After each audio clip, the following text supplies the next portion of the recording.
Roads are important. Usually, they let people move with relative ease. Say, you want to go to the hospital. If there is a road, then it can mean that you'll reach the hospital soon and get the medical attention and advice needed. Not having a road to the hospital can make life challenging. Here we'll look at some roads that have survived many hundreds of years and their benefits that have accrued over time. Hello and welcome to the channel, where in this video we'll talk about a recent study that looked at roads made by the Incas and their Spanish conquerors in Peru many centuries ago and tried to think about its benefits today. Spanish conquerors chose to settle near the road and promoted the construction of roads and schools in those areas, the public goods channel. When they decided to settle close to the road, they brought the formal property rights system used by the Spanish crown with them, which, in turn, fostered private investment in those areas, the property rights channel. Property rights are incredibly important in a world which relies on trade and commerce. In a different setting, in a setting where commerce wasn't the main lifeblood, where let's say the warehouses were distributing food, water and shelter to the itinerant travelers, soldiers and tax officials, it is not of much value. In such a system, there is greater reliance on distribution, i.e., instruction from authorities as to who gets to live, move on the road, eat the ration, and generally prosper. The authorities can give you stuff and take them away. The authorities giveth and the authorities taketh away, so to say. One may think that there is a lesser say on how a person may go about living her life. That is of course an ideal scenario. Even in a world which relies on trade and commerce and not so much on distribution, external influences matter a lot. What the government and authorities do impact people's lives. How that may be, varies from time to time and place to place and government to government and people to people. However, property rights rise in significance if one has to have a rule-based society. It is a world that we find ourselves in today, and we have come to recognize its importance. So here's the study again, where, among other things, the authors are looking at property rights as an underlying factor as to why those living closer to the Inca road are a little bit better off than those living away from the road.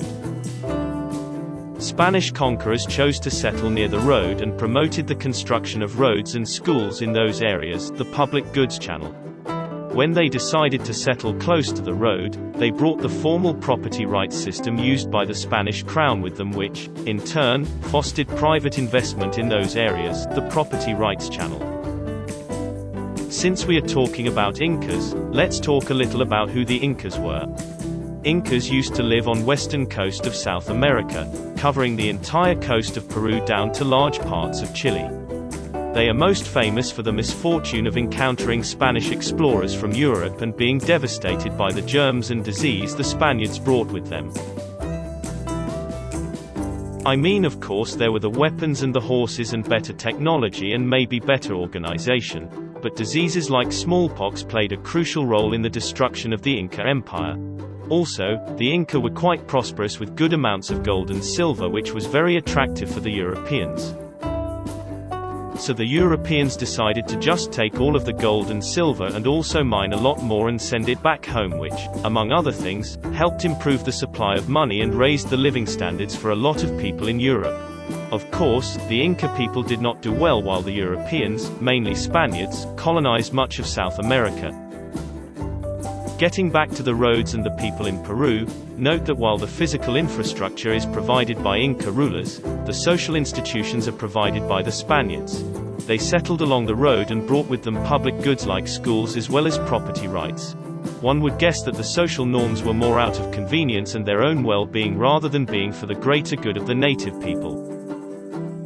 The Spaniards wanted to protect what was theirs, which they tried to achieve by strongly implementing property rights. The Spanish settlers also wanted some services from the government like schools. Back home, they were used to it. There were schools for children, which were probably run with the support from the government authorities. Why should they not have that here in Peru, in this foreign land? Again, that was something for their own well-being, and not so much for the native population. With time, the schools started providing education to the locals as well. In the European or Spanish world order, education, literacy and numeracy has a lot of value. Their various institutions, like the government and trade and markets and commerce and currency, all rely on words and numbers. So education carries a lot of value. Since the 16th century, many of those institutions have survived, and the importance of education is higher today than it had ever been in earlier points in history.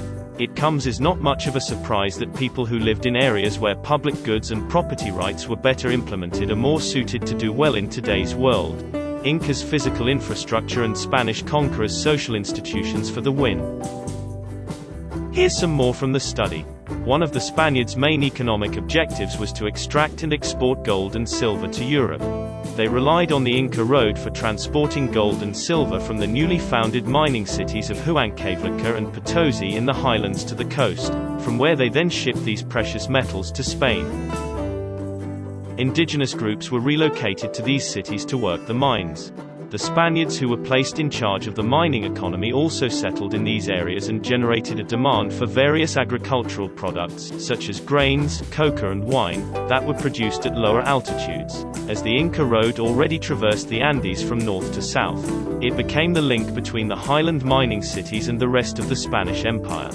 Thus, the Spaniards changed the purpose of the Inca road from political and military to commercial and export uses. Anyway, that's it for the video. Hope you enjoyed it. Please do give a like if you did. It helps us out a lot. Thank you, and I'll see you in the next one.